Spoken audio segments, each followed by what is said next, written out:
Lalao ara-pirahalahiana basketball resin'ny Côte d'Ivoire tamin'ny isa 4-20 noho 5-20 ny ankoay lehilahy. Resin'ny ekipan'ny Côte d'Ivoire tamin'ny isa 4-20 noho 5-20 ny ankoay lehilahy nandritra ny lalao ara-pirahalahiana izay natao tany la Frantsa. Lalao tafiditra ao anatin'ny fanomanana ny FIBA Afrobasket 2024 tanterahana any Angola amin'ny 12 hatramin'ny 14 Aogositra ho avy izao.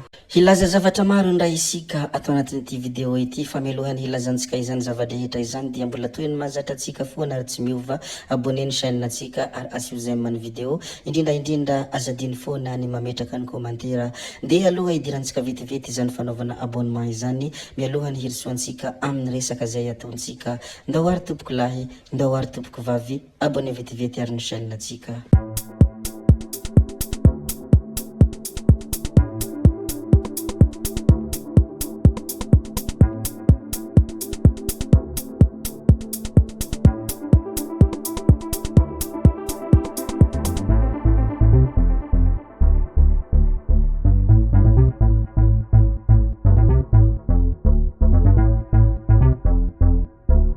Ny zavamisy sy ny zavatra izay iainan'olona any ampanihy renivohitra, lasa misotro rano maloto ny olona fa tsy mandeha ny ranon'ny jirama efa ho 2 volana. 2 volana latsaka izao ny vahoaka ny ampanihy no nisotro ranoboka na ranombovo, ny zaza no tena lasibatra ny aretin-kibo amin'ny io fisotroana rano maloto io. Eny fa hanany lehibe aza dia ahina ho voakasika ny aretina. 700 ariary hatramin'ny 800 ariary ny ranoboka 20 litatra amin'izao any antoerana. Rano alaina amin'ny vovo tsy manara-penitra mo io raha araka ny loharanom-baovao. Raha ny fampiresahana nataon'ny mpanao gazety tamin'ny tompona andraikitry ny jirama ao ampanihy dia milina na groupe no tsy mampandeha ny rano. Ireto farany izay voalaza fa efa nandefa efa ela ny tatitra momba ny zavamisy ka miandry ny fanapahan-kevitra ny avy eo anivon'ny jirama Foibe na ny avy ao Toliara mba amahana ny olana. Mitaky vahaolana haingana ny vahoaka ao ampanihy izay efa vaky taraina manoloana ity zavatra ity.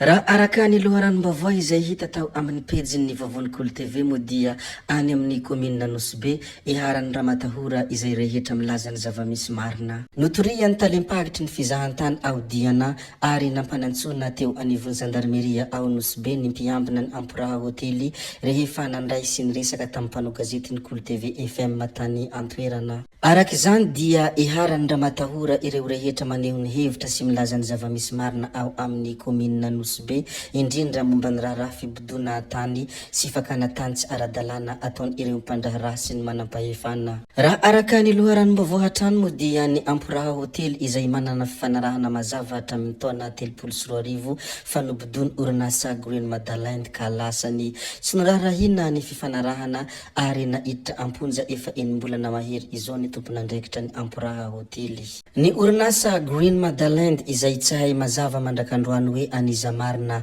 fa raha ny fantatra dia mpandraharaha malagasy matanjaka no isan'ny mpampiasa vola ao. Fa ny tany Antanambao tsara kosa dia niakatra fitsarana androany ny raharaha nitorian'ny mponina Elaibe ny tanàna Tsilanim-bahoaka. Loharanom-baovao hatrany izay tao amin'ny pejin'ny Vavonikolo TV mo dia fitoriana miisa 7 avy amin'ny vahoaka ny Antanambao tsara no niakatra fitsarana androany tao Vatomandry. Mitoriny be ny tanànan'izy ireo izay Tsilanim-bahoaka fa napetraka tao amin'ny toerany noho ny amboletra nataon'ny fanjakana. Fanaovana herisetra, fikasihan-tanana, fandrahonana sy fanalambaraka ao anatin'ny kabary ary fanodikodinana zaza tsy ampy taona no loharan'ny mpiampangano izao fitoriana avy amin'ny vahoaka izao raha nitatitra avy any antoerana.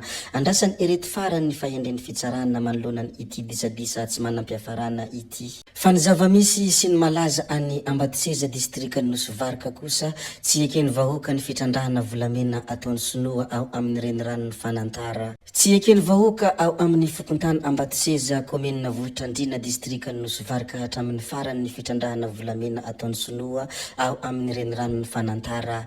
Aza medy ny tanindrazanay tsy mila Sonoa i Fanantara, miala ny vazaha hoy ireo sorabaventin'ny tsena ireo Sonoa ny andron'ny talata 20 Jolay 2024 lasa teo. Ny zanadrazana ao dia tsy mila vazaha fa hamono ny zanakay hoy kosa ireo renim-pianakaviana ao Ambatoseza.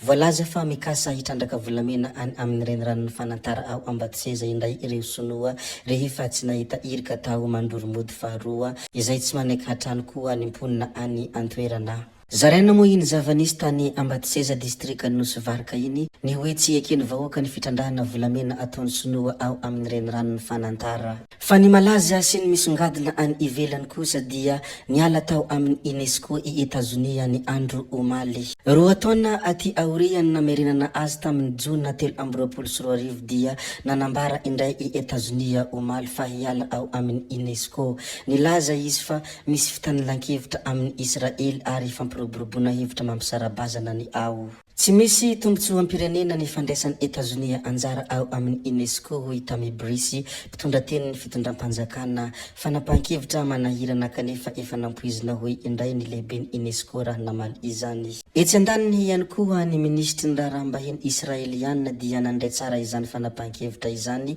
nisaotra ny Etazonia noho ny fanohanana ara-moraly. Etsy ankilany ihany koa nefa ny filoha Emmanuel Macron dia nanamafy fa manohana hatrany ny UNESCO. Fa ny fanehoan-kevitra izay nolazain'ny Gottlieb kosa dia ny hoe marary isika, resy ve isika dia eny avy hatrany valiny hoy Gottlieb. Efa médecin après la mort ny ankabeazan'ny fepetra raisina hoy Gottlieb Randriamasinoro tao amin'ny pejiny. Haintsika hainareo mantsy ny mandray fepetra samahafa rehefa misy loza na voina, indrindra rehefa manomboka hendratrendatra ny opinion sy ny vahoaka. Raha ny lozika tsotra aminay olon-tsotra izay matetika tsy henona dia mbola maro ny dôme tokony hianjera amin'izao raharaha izao. Fusible, bouc émissaire, vrai responsable hoy hatran'ny fanehoan-kevitra izay nambarany Gottlieb.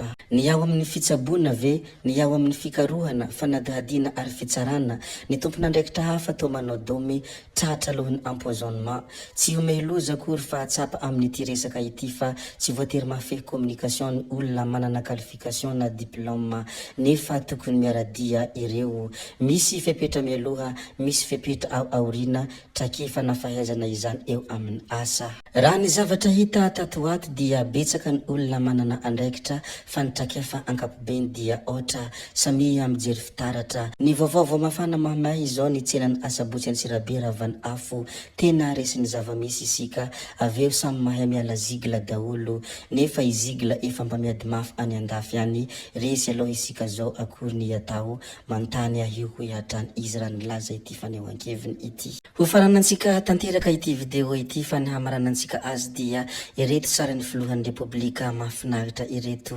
Ireto sary hitantsika ireto moa dia sary teny amin'ny Akamasoa nandritra ny fitsidiana ara-panjakana nataon'ny filohan'ny Repoblika ny Slovenia ny volana Jona 2024. Anisan'ny sary tena tsara ary mahafinaritra moa ireto sary ireto ka izany indrindra no antony izarako izany aminareo rehetra ato. Tompoko vavy sy tompoko lahy, zay ihany koa no namarana ny video antsika koa dia mankasitraka anareo na vitanay hatramin'ny farany ary mbola manentana anareo foana ny mbola hanaraka ny video manaraka izay alatsaka hiaty misesisesy. Zay fa tsy halavenay ny resaka hametra veloma izahay, veloma vetivety fa tsy hoe akory veloma mandrakizay amin'ny manaraka indray no manao ny misimisy. Veloma ary tompoko lahy, veloma tompoko vavy.